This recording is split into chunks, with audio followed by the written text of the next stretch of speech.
الحمد لله رب العالمين والصلاة والسلام على سيد الأنبياء والمرسلين صلوات الله وسلامه عليه وعلى آله وصحبه أجمعين. Falënderimet I takojnë Allahut subhanahu wa taala, paqja dhe selamet qofshin mbi pejgamberin ton Muhammedin sallallahu alaihi wasallam, mbi familjen e tij të pastërt, mbi shokët e tij besnik dhe mbi të gjithë ata të cilët e pasojnë dhe do të pasojnë rrugën e pejgamberit sallallahu alaihi wasallam deri në ditën e gjykimit. Me lejen e Allahut azza wa jall do të flasim mbi hadithin e parë që e ka përzgjedh Imam Newawiu në 40 hadithet e tij. E libri Imam Newawiut, 40 hadithet e Imam Newawiut është një libër, janë hadithe të cilët I ka përzgjedh Imam Newawiu për shkak dobisë të madhe, domethënë që ka dhe se I gjithë Islami sillet rreth tyne. Nuk ka ndonjë lexuesi, ndonjë hoxh vetëm se ka kaluar nëpër këto hadithe, nuk ka ndonjë kërkues I dijes vetëm se I ka shpjeguar ato. Pse? Për shkak rëndësisë të madhe, domethënë që kanë këto hadithe në jetën e besimtarit. E hadithi I parë është një hadith madhështor. Do të t'i përmendim pse domethënë ka filluar Imam Newawiu me këtë hadith. Hadithi I parë flet për niyetin që këtë hadith na e transmeton an Amiril Mu'minin Abi Hafs Umar ibn al-Khattab radiyallahu ta'ala anhu. Këtë hadith e transmeton prisi besimtarve Abi Hafs Umar ibn al-Khattab radiyallahu ta'ala anhu. Thot sami'tu nabiyya sallallahu alaihi wasallam yaqul, thot e kam dëgju pejgamberin sallallahu alaihi wasallam duke thënë innamal a'malu binniyat, me vërtet veprat janë sipas niyetit, wa innama likulli imri'in ma nawa, dhe çdo njeri do të shpërblehet me atë që ka bërë niyet. Thot faman kanat hijratuhu ila Allahi wa rasulihi fa hijratuhu ila Allahi wa rasulihi. Thot kush bën hijret për tek Allahu azza wa jall dhe pejgamberi I tij, thot hijreti I tij është, pra shpërbimi I tij është tek Allahu azza wa jall. Wa man kanat hijratuhu lid-dunya yusibuha. Kush bën hijret për diçka me përfitu prej dunjas. Aw imra'atin yankihuha, apo për me martu në gru, fa hijratuhu ila ma hajara ilay. Thot hijreti I tij është për ato të cilën ka shku, pra shpërbimi I tij është për ato të cilën ka bën jetë. Imam Buhariu kur flet për pozitën e këtij hadithi çfarë thot? Thot leysa fi akhbarin nabiy sallallahu alaihi wasallam shay'un ajma' wala aghna wala aktharu fa'idatan min hadha alhadith. Nuk ka prej lajmeve, prej haditheve të pejgamberit sallallahu alaihi wasallam diçka që është më përmbledhse, më e pasur dhe më shumë ti dobi se sa ky hadith I pejgamberit sallallahu alaihi wasallam. Kurse Imam Newawiu çfarë thot? Thot hadha alhadith muttafaqun ala sihhati. Thot ky hadith këtë dietarët janë pajtimit se është hadith I sakt. Majma'un ala 'idhmi mawqi'ihi. Thot dhe të gjithë dietarët janë pajtimit për madhështinë, për pozitën e madhe që ka ky hadith. Thot wa ahadu alahadith allati 'alayha madaru alislam. Thot dhe është një hadith që I gjithë Islami sillet rreth tij. Kurse Imam Shafiu thot rahimahullah thot هذا الحديث ثلث العلم. Ky hadith është 1/3 e diturisë. Thot ويدخل في 70 بابا من الفقه. Thot dhe 70 kapituj prej fikut, domethënë hin ky në xherim, namaz, në xhihad, çdo pjesë domethënë të hadithit mbi 70 kapituj, domethënë vlen domethënë ky hadith domethënë hin to. Kurse Imam Ahmed rahimahullah çfarë thot? Thot usulul islam ala 3 ahadith. Thot Islami, bazat e Islamit ngriten mbi 3 hadithe. Hadithi I parë innamal a'malu binniyat. Hadithi I dytë, hadithi I Aishës man ahdatha fi amrina hadha ma laysa minhu fa huwa rad. Kush pik diçka në dinin e Allahut që nuk është prej tij, ajo është e refuzuar për shkak se domethënë dini Islam sikurse ti shkon I hapur dhe çdo kush me shpik ibadete, atë nuk është pas domethënë kuptim dini e Allahut azza wa jall. Dhe gjithashtu hadithi I Numan ibn Bashirit الحلال بين والحرام بين وبينهما امور مشتبهات. Një hadith që transmeton Numan ibn Bashiri, që ka thënë pejgamberi sallallahu alaihi wasallam, halali është I qartë dhe harami është I qartë dhe mes tyre ka gjëra të dyshimta. Pra Imam Ahmedi thotë se I gjithë Islami sillet domethënë rreth këtyne tre haditheve. Shumica e dietarëve, qofshin ata të hadithit apo të fikhut, kur e kanë shkruar ndonjë libër, e kanë filluar me këtë hadith. Madje i kanë nxitë edhe tjerë që me fillu me këtë hadith. Imam Nahdi rahimahullah çfarë thot men arada an yusannifa kitaban falyabda bi hadha alhadith. Kush don me e shkruaj ndonjë libër, thot le ta fillon me këtë hadith. Kurse Imam Nawawi rahimahullah thot kana as-salaf wa tabi'uhu min al-khalaf yastahibun istiftah musannafatihim bihi, thot kanë qenë domethënë të parat ton, thon edhe ata të cilët kanë ardhur pas tyne që e kanë preferuar që nëse don me shkruaj ndonjë libër, thot me fillu me këtë hadith. Pse? Për shkak se atë libër që e shkruan është dituri, dhe ajo dituri që nuk është e sinqert, nuk ka dobi, dhe kur ai e shkruan ato çdo herë domethënë e kanë kujtim që me pas domethënë jetën prej fillimit e deri në fund me pas të pastërt. Sa i përket shkakut të hadithit, ka shumë shkaqe të cilët përmenden sepse ka ardhur ky hadith. Mirë, po na përmend vetëm jo, mirë, po nuk është vetëm ky shkak. Treguohet se një njeri i cili nuk ishte bëu hijrat atëherë kur kanë bëu shokët e pejgamberit sallallahu alajhi wasallam. Mirë, po çka, domethënë ka bëu hijrat për shkak se e ka dashur një grua me emrin Qais. Dhe ka bëu hijrat, ka dashur me martuat grua dhe ka bëu hijrat që me shku dhe me u martu me ta, para to pastaj këtë njeri e kanë quajtur Muhajir Qais, muhajiri i Qaisit. Mirë, po siç e përmendëm, nuk është ky vetëm një shkak që ka ardhur ky hadith i pejgamberit sallallahu alaihi wasallam. Këtë hadith e përmend, domethënë e ka transmetuar prisje besimtarëve Emirul Mu'minin. Na dim që Abu Bekrin radhiyallahu ta'ala anhu e kanë quajtur khalifatu Rasulillah, zëvendës i pejgamberit sallallahu alaihi wasallam. Dhe kjo ka ardhur, domethënë, duke u vështirësuar kur ka ardhur khalife Omeri radhiyallahu ta'ala anhu, o kundash me thënë khalife zëvendësi i zëvendësit pejgamberit sallallahu alaihi wasallam. Dhe kjo ka zgjatë, se pastaj vinë khalife tjera dhe kështu domethënë zgjat domethënë kjo shprehje. Atëherë thuhet që Mughira ibn Shu'ba apo disa tjerë që kanë thënë Adi ibn Hatim kanë transmetime ndryshme se kanë thënë besimtar dhe ti je prisi jon. Atëherë ti je prisi i besimtarëve dhe thotë prej atëherë domethënë kamet ky epitet për atë i cili ju prind domethënë besimtarëve. Thot an Abi Hafs gjuhën arabe i bjen Luan, dhe këtë epitet ja ka dhënë pejgamberi sallallahu alaihi wasallam Omerit radhiyallahu ta'ala anhu për shkak guximit, dhe ka qenë një burr domethënë i cili ka pas guxim të madh, dhe pejgamberi sallallahu alaihi wasallam ja ka dhënë domethënë këtë epitet, gjithashtu epitetin tjetër të cilët ja ka dhënë pejgamberi sallallahu alaihi wasallam ka qenë Al-Faruq, për shkak se e ka ndarë domethënë të vërtetën prej pa vërtetës. Omeri radhiyallahu ta'ala anhu ka lind vitin e 13 prej vitit të elefantit. Domethënë pas vitit të elefantit, për shkak se arabët më herët i kanë konsideruar, domethënë i kanë gjetur vitet në bazë ndonjë ngjarje të madhe të cilët kanë ndodhur. E ngjarja e fundit e madhe që ka ndodhur domethënë është siç e keni dëgjuar me siguri, kur Abraha ka dalë domethënë me e sulmu Çabën dhe me e prish, dhe pastaj domethënë i kanë gjetur vitet domethënë prej atëherë. Omeri radhiyallahu ta'ala anhu ka lind 13 vite domethënë pas kësaj ngjarjes. Kurse sa i përket Islamin e ka pranuar vitin e 6 shpalljes. Disa kanë thënë vitin e 5 shpalljes, e disa kanë thënë vitin e 6 shpalljes, dhe kjo nuk është më rëndësi. Pas 40 burrave dhe 10 grave që e kanë pranuar Islamin. Pra Omeri radhiyallahu ta'ala ka qenë i 49-ti prej burrave që e ka pranuar Islamin. Sa i përket ngjarjes së pranimit të Islamit, është një ngjarje që treguohet edhe pse nuk ka ndonjë transmetim të saktë që e vërteton domethënë këtë ngjarje të pranimit të Islamit Omerit radhiyallahu ta'ala anhu, mirë po domethënë shumë dietar e kanë përmend se një ditë prej ditëve është zemruar Omeri radhiyallahu ta'ala anhu prej pejgamberit sallallahu alaihi wasallam, për shkak se pejgamberi sallallahu alaihi wasallam jau ka mohu zotat e tyre.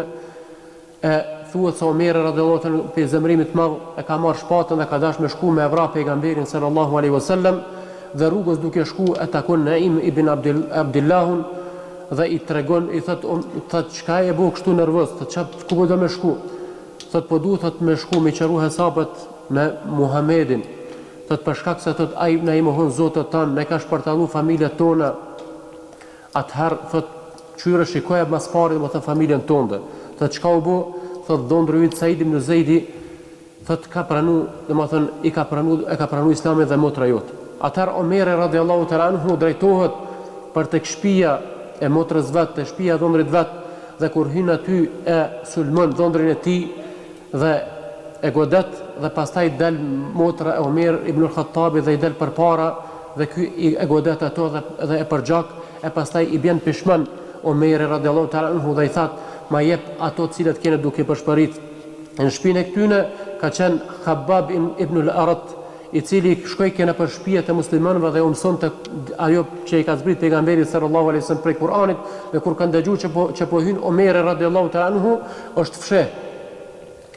Atëherë pasi që u qetësu dhe i ra pishman Omeri radiallahu ta'ala anhu dhe kërkoi prej saj atë fletën për cilët i kanë dëgju se po përshpëritin diçka, ajo i tha vallahi thot nuk ta jap thot derisa nuk pastruhesh. E pasi që është pastru Omeri radiallahu ta'ala anhu e muri dhe e lexoi dhe këto ajete të cilët i ka ardhur domethënë Khabbab ibn al-Arat ka qenë e shënuar prej surës Taha, thot dhe e lexoi ato derisa erdhi te fjala e Allahut azza wa jalla, thot innani ana Allahu la ilaha illa ana fa'budni wa aqimis salata li dhikri. Thot me të vërtet unë jam Allahu, nuk ka të adhuruar tjetër i cili meriton të adhurohet përpos meje, la ilaha illa ana, nuk ka dikush që meriton të adhurohet përpos meje, wa aqimis salata li dhikri, dhe fal namaz për përmendjen time. Kur i ndëgjoj këto fjalë, kur i lexoj këto fjalë, Omeri radiallahu ta'ala anhu thot ma ahsan al-kalam, thot ahsa fjalë të mira janë këto. Kur e pa Khabbab ibn al-Arat se Omeri radiallahu ta'ala është qetësu, dul dhe i tha po të përgëzoj Omer, thot e kam dëgju pejgamberin sallallahu alaihi wasallam duke thënë Allahumma a'izz al-islam bi Umar ibn al-Khattab au bi Amr ibn al-Hisham. Thot o Zot, bën e krenar këtë islam me Umar ibn al-Khattabin apo me Amr ibn al-Hisham që ka qenë Ebu Jehli. Dhe deshte Allahu azza wa jall që Omeri radiallahu ta'ala anhu tjetë ai cili pejgamberi sallallahu alaihi wasallam ka bu dua për to dhe të tjetë domethënë ai i cili do të pranon islamin. Thot Abdullah ibn Mesudi, thot prej kohës kur e ka pranu, se musliman në atë kohë domethënë kanë çdo gjë kanë bërë fshehur aty. Thot derisa thot e ka pranu islamin Omeri radiallahu ta'ala anhu, e pasi e ka pranu islamin Omeri radiallahu ta'ala anhu, musliman kanë dalë dhe kanë bërë domethënë davet haptazi. Omeri radiallahu ta'ala anhu transmeton dika 539 hadithe. Je ka jetu 63 vite dhe që është më interesant se në haxhin e fundit e ka bëni dua. Allahumma inni as'aluka shahadata fi sabilik. O Zot, unë e kërkoj shahidllëkun rrugën tonë, wal maytata fi baladi rasulik, dhe kërkoj që të vdes në tokën e pejgamberit sallallahu alaihi wasallam. Ka dua e ka bë ku në Mekë domethënë haxh. Dhe i ka bë ka dua pejgamberit sallallahu alaihi wasallam dhe nuk ka vënë shumë, vetëm se Allahu azza wa jall i është përgjigj duas së Omerit dhe para kësaj e ka paralajmëruar pejgamberit sallallahu alaihi wasallam se do të bien shahid. Dhe në vitin e 23 të hijretit dal Ebu Lu'la al-Majusi dhe e therr Omerin radiallahu ta'ala anhu në namaz, dhe pas asaj smuhet dhe bjen shtrat Omeri radiallahu ta'ala anhu, dhe pasi që e pa agoninë e vdekjes kërkoi pi djalit i Abdullahut që me shku tek Aisha radiallahu ta'ala anha dhe me kërku që të varroset në vendin ku ka qenë i varrosur pejgamberi sallallahu alaihi wasallam me Ebu Bekrin. Dhe kur shkoi Abdullahu tek Aisha radiallahu ta'ala anha dhe i tregoi për kërkesën e Omerit radiallahu ta'ala anhu, tha vallahi tha unë tha këtë vend tha ka mujtë për veten time. Mirë po të njëjtën kohë s'ka pas mundësi nuk ka dash mja prish shefin Omerit radiallahu ta'ala anhu ku e gjithë jeta i ka shku në shoqërimin e pejgamberit sallallahu alaihi wasallam dhe Ebu Bekrit, dhe i dha leje atij, dhe kur dëgjoi për këtë lajm Omeri radiallahu ta'ala anhu u gëzoi shumë dhe kështu vdiq Omeri radiallahu ta'ala anhu dhe është varros afër pejgamberit sallallahu alaihi wasallam. Për atë edhe kur shkojmë xhamin e pejgamberit sallallahu alaihi wasallam, kur japim selam pejgamberit sallallahu alaihi wasallam, pastaj i japim selam Ebu Bekrit radiallahu ta'ala anhu, e pastaj edhe Omerit i cili është i varrosur pranë pejgamberit sallallahu alaihi wasallam. Omeri radiallahu ta'ala anhu ka qenë prijesi i besimtarëve për 10 vite e 6 muaj.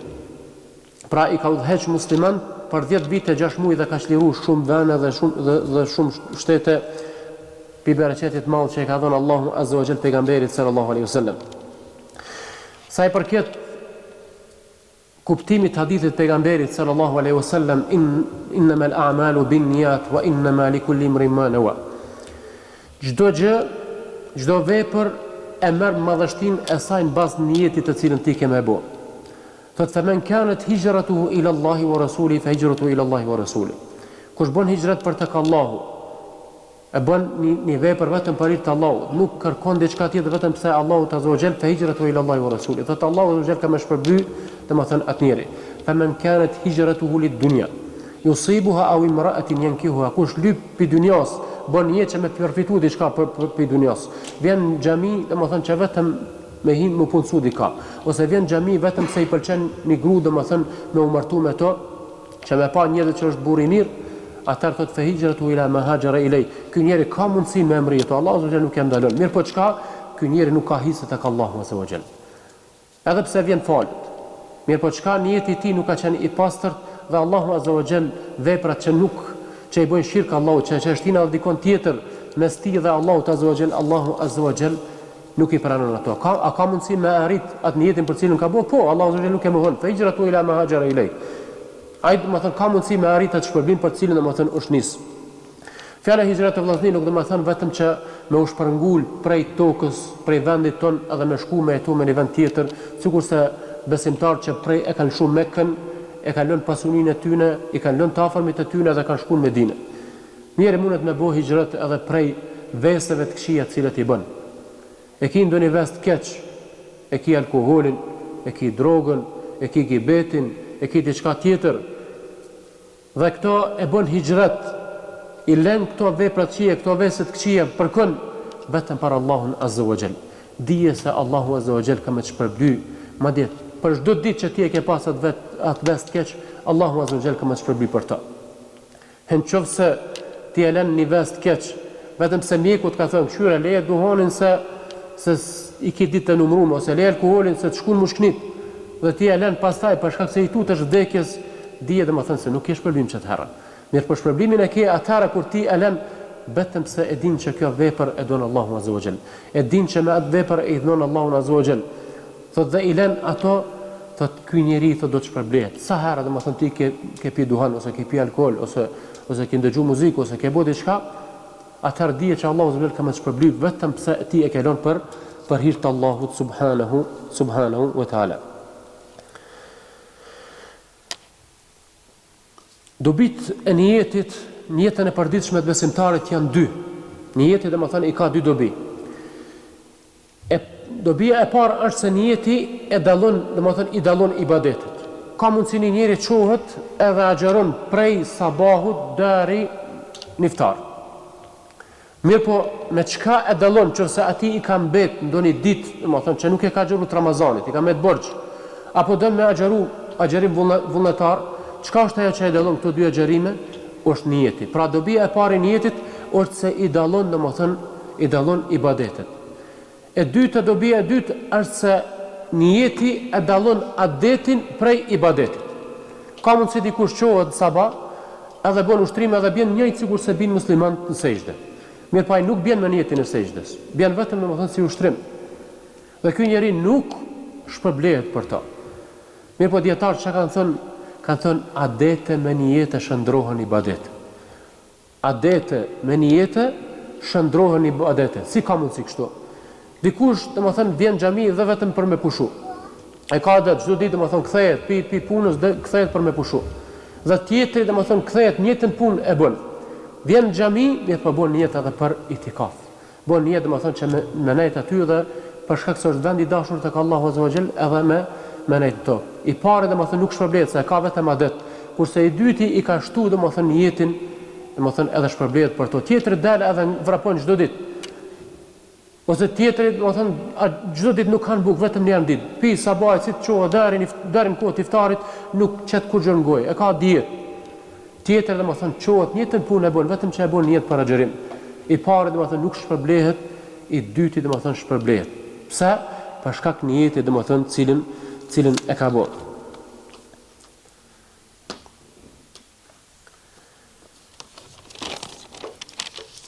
Niyeti lun një rol shumë të madh në jetën e besimtarit. Madje Ibnul Qayyim çfarë thot për niyetin? Thot niyeti është shpirti i veprës. Nëse një vepër e ke bo dhe nuk e ke bo një jetin dije domethënë që është vepër e vdekt. E na e dim që gjërat e vdekta nuk kanë domethënë kur farpeshe. Njeriu kur të vdes, domethënë e varrosin. Pse? Nuk ka nevojë më merret për mi tokë. E ka humb domethënë vlerën e tij si njeriu domethënë dhe çka e varrosin për shkak se nuk është më për me tu. Edhe një vepër e cila domethënë e ke bo dhe nuk e ke bo me një jetë dije që ajo domethënë nuk ka kur far vlerë. Shikoni selef domethënë se sa i kanë dhënë rëndësi domethënë jetën. Tregon Ibrahim an-Nakhai thot lem yakun Abdurrahman ibn Yazid an-Nakhai ya'malu shay'an illa bi-niyya. Tregon Ibrahim an-Nakhai thot Abdurrahman ibn Yazid an-Nakhai thot nuk e ka bo thot ndonjë vepër thot vetëm se me niyet. Thot çka thot hatta annahu kana yashrabu al-ma bi-niyya. Thot derisa edhe ujin që e ka pi e ka bo me ndonjë niyet domethënë të caktuar. Abdullah ibn Mubarak çfarë thot rubba amalin saghirin tu'azzimuhu an-niyya. Thot ka mundsi dikush e bën një vepër e cila është një vepër shumë e vogël. I ka dhënë sadak diçka domethënë tepër të vogël ose e ke këshillu diçka me diçka të vogël. Mirë po thot çka thot niyeti thot cilën e ka bërë ka qenë i sinqert dhe ka qenë niyeti i madh, thot këtë vepër të vogël thot niyeti thot azmallon dhe e bën shumë të madhe. Thot wa rubba amalin kabirin tahqiruhu an-niyya. Dhe thot ka mundsi dikush e bën një vepër shumë të madhe, jep 1 milion euro për me ndërtu një xhami. Mirë po thot niyeti i tij thot nuk ka qenë i mirë apo nuk ka qenë i pastër 100% dhe thot kjo domethënë ja zvoglon atë vepër domethënë të madhe cilën e ka bërë. Dhe na e dim se pejgamberi sallallahu alaihi wasallam na ka mësuar që vendi i niyetit është në zemër. Domethënë njeri nuk ka nevojë me shqiptu diçka me gojë, po bëj niyet me bosh ato, ose po bëj niyet me fal namaz, ose po bëj niyet për këto edhe për ato. Niyeti e ka vendin në zemër. Nuk mahet mend që pejgamberi sallallahu alaihi wasallam doniherë domethënë të ketë bëu niyet me gojë. Me thënë që po bëj niyet me dhënë sadak, ose po bëj niyet adin me fal fulan namaz. Jo, niyeti domethënë është në zemrën dhe Allahu azza wa jall i di ato. Çfarë domethënë e prish niyetin? Niyetin e prishin 3 gjëra. Një e para domethënë është ndërprerja e tij. Je çun sabah edhe ke bëu niyet domethënë që me agjeru. Agjerim nafile. Mirë po çka gjatë ditës thosh du me prish sot. Edhe kalon koha dhe ti hala nuk ke ngurtur gjë. Mirë po ke bëu niyet që me ndërprej, atëherë domethënë ajo vepër nuk ka domethënë më vlerë. Ti nuk je agjerueshëm. Pse? Për shkak se e ke ndërprej domethënë niyetin. E dyta është at-taraddud, është domethënë mos vendosmëria. Tan ditën domethënë pin sabahit si e çu, adin ata xheroj, a mos ta xheroj. Ata xheroj, a mos ta xheroj. Djen të akşamit ti as ke hungur as ke pi, domethënë nuk ka domethënë kjo vepër domethënë nuk është vepër që ti shpërblehesh për to.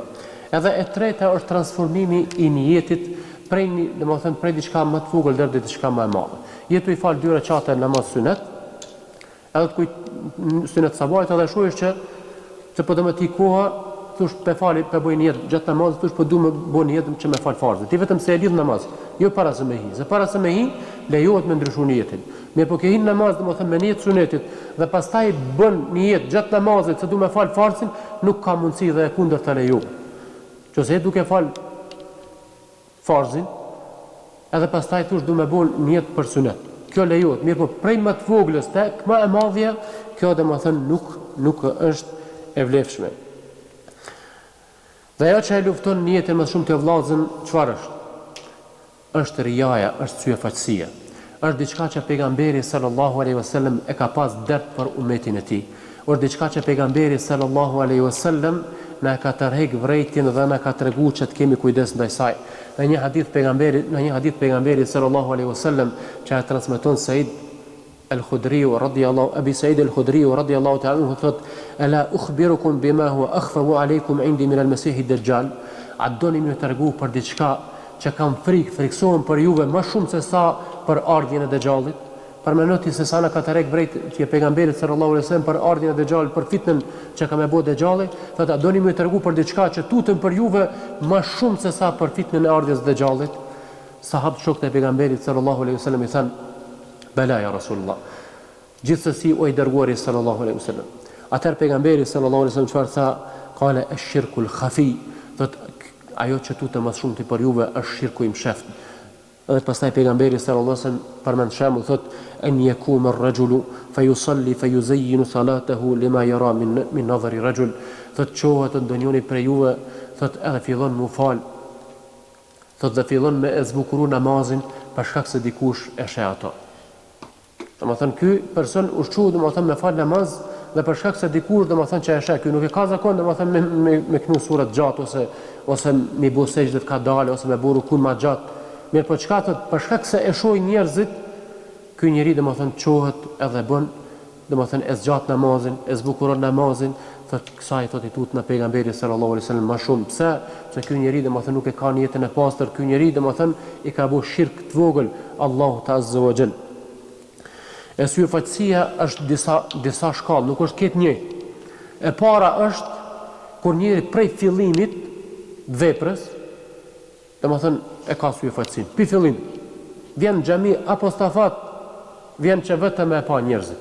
Ashtu siç kanë qenë domethënë munafiqët që Allahu azza wa jall e përmend domethënë veprën e tyre ku thot wa idha qamu ila as-salati qamu kusala, dhe kur vinin domethënë për me fal namaz, falni domethënë me përtatësi, mi pan yuraun an-nas, që njerëzit mi pa ata. Ata nuk kanë ardhur domethënë që mi lut Allahu azza wa jall, mirë po që mi pa njerëzit tjerë që këta janë kinë se janë besimtar, kanë ardhur domethënë dhe domethënë kanë ardhur që vetëm mi pa, për kur gjë tjetër. Grada e dytë është kur një person vjen, do me bu një vepër, mirë po është 50-50, e bën edhe për Allahun, mirë po e bën njëtën kohë që edhe që mja ditë njerëz që edhe mu pa. Edhe vepra e këtij domethënë është asgjësuar dhe nuk vlen tek Allahu azza wa jall. Shkalla e tretë është kur një njeri domethënë hyn në ibadet, I sinqert vetëm për Allahun azza wa jall. Hyn namaz, hyn vetëm për Allahun azza wa jall. Mirë po gjatë namazit shejtani I bën ves, vjen dikush edhe thotë a din zgjatë pak. Dhe nëse ky njeri aty për aty e kthen veten e tij, domethënë edhe nuk ja luhat niyetin e tij, nuk ka kur gjë të keqe vetëm pse I ka ardhur domethënë I vesh I tillë. Mirë po nëse kjo e shoqëron ato deri në fund namazit. Dhe këtë rast domethënë janë dy vepra. Një vepër domethënë e cila asgjësohet komplet sikur se namazi. Nëse rekatin e dytë ti kur ka ardhur vjen dikush edhe ti tash e zgjatish, ti fillimisht domethënë ki fillu domethënë me bën namaz vetëm për Allahun. Mirë po çka? Pastaj në rekatin e dytë ka ardhur dikush edhe ti ki fillu domethënë këto dhe kjo të ka shoqëruar derisa ti ke dhënë selam. Vepra në këtë rast domethënë asgjësohet. Komplet vepra domethënë nuk vlen. Mirë po nëse domethënë gjatë namazit e kthen niyetin, kjo domethënë mundet më paksu shpërbimi, mirë po nijet domethënë vepra nuk asgjësohet komplet. Dhe veprat e dyta të cilat ka mundësi me nda. Vjen dikush domethënë do me dhon sadak. Edhe fillimisht domethënë e ka bë nijet që me dhon sadak vetëm 10 euro. Domethënë niyeti I pastër për cilin është nis për me dhën ka qenë vetëm 10 euro. Mirë po kur hin aty, I hin vetjan shef, ka qenë domethënë që dikush me pas se ky njeri ka edhe I jep 20 euro. Thot kanë thënë dietar për këto 10 euro të para në cilat Allahu azza wa jalla I pranon. Këto dyja domethënë Allahu nuk I pranon. Vetëm nëse ky njeri domethënë e ka mujë domethënë kjo far riaja, syfaqësia, mirë po para se mi dhon fillon domethënë edhe bën teube, bën istighfar, edhe pendohet, edhe kthen niyetin e përmirëson niyetin, thot atar thot nuk ka të keqë domethënë atar I pranon 8-20. Mirë po nëse nuk është kthy domethënë nuk e ka përmirësuar niyetin, thot atar domethënë vetëm ato 10 parat janë ato të cilët I pranon Allahu azza wa jall dhe jo ato dytat. Dhe e tretë dhe e katërta është domethënë pasi që ta kryen veprën. Dikush ka mundësi domethënë pi fillimit deri në fund veprën e ka kryer ç'është duhet. Nuk ka pas domethënë dilem, nuk ka pas domethënë dyshim se ky njeri atë veprë e ka bërë për hir të Allahut azza wa jall. Mirë po çka masi ta kryen veprën I hin vetjan çef. Fillon domethënë me përfol. Fillon domethënë me u lavdu me to. Unë fulanën e ka marrë me buk. Ai ky në fillim kur e ka bërë veprën, nuk kemi dyshim se ka bërë domethënë sinqerisht për Allahun azza wa jall. Mirë po çka? Pastaj domethënë masi që e ka kryer veprën, ka filluar domethënë me u lavdu me to, ka filluar me e përmend dhe kjo domethënë ja zvoglon shpërblimin e tij. Kurse nëse dikush për shembull të ka bërë duke bërë namaz, do të ke bërë namazin sinqerisht, edhe pastaj të lëvdoj njerëz dhe ty të hinaj qefi, domethënë që e ke bërë veprë, dhe nuk e shpreh ato, nuk e përfol ato, domethënë kjo është normale dhe ky person domethënë nuk i paksohet asgjë domethënë për shpërblimit të tij. Për ato riaja syfatësia është shumë e rrezikshme. Gjithë me siguri e kemi ndëgjuar hadithin e pejgamberit sallallahu alaihi wasallam që e ka nxjerrë Imam Muslimi se xhehenemi domethënë do të kallet me 3 persona. Me mujahidin, me atë i cilin me dietarin apo ai i cili mëson Kur'an të tjerëve, dhe ai i cili jep sadak. Thot Allahu, domethënë Allahu azza wa jall e thirr mujahidin i thot çka ke bëu ti për mua? Thot ja Rab, thot unë thot nuk kam lënë domethënë kam luftuar derisa kam ra shahid. Allahu azza wa jall thot po arran. Thot ti thot ke luftuar thot që njerëzit më thon ti je trim dhe kjo është thën. Fa hijratu ila ma hajara ilay. Allah nuk ta hub domethënë ato që ke bëu. Ti kanë ngrit për mendorët. Kan thon fulani çfarë trimi o kon trimi madh. E çesin konga kështu me radhë. Domethënë ty nuk ta hub Allahu ato në jetën për cilën e ke bëu. Mirë, po s'ke qenë para Allahut azza wa jall, Allahu azza wa jall i urdhon me lek të zjarrit të kapnë thotë edhe hudhën në zjarmin e xhenemit.